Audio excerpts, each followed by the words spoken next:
Hi everyone, welcome back to the channel. Today I want to share with you guys my experience using iOS 14 for exactly 1 week. Ever since iOS 12, I've installed the first developer beta every year, and I'm happy to say that iOS 14 has definitely been my favorite. So far in iOS 14, we've seen an impressive amount of new features and changes.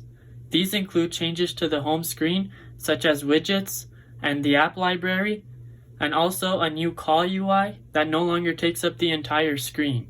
We've also seen a new Siri interface which also does not take up the entire screen anymore. And finally, picture-in-picture mode. This is a feature that I've not yet talked about on my channel, but it is the ability to watch a video while doing anything else you want on your iPhone. Even though these are some amazing features, you have to keep in mind that this is the first beta of iOS 14.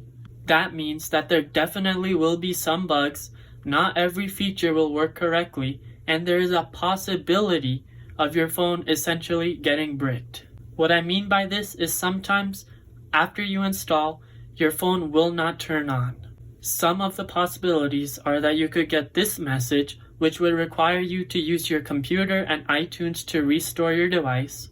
Your device could also get kicked into a constant boot loop, which means it will keep turning on and off and will never actually get you to the home screen.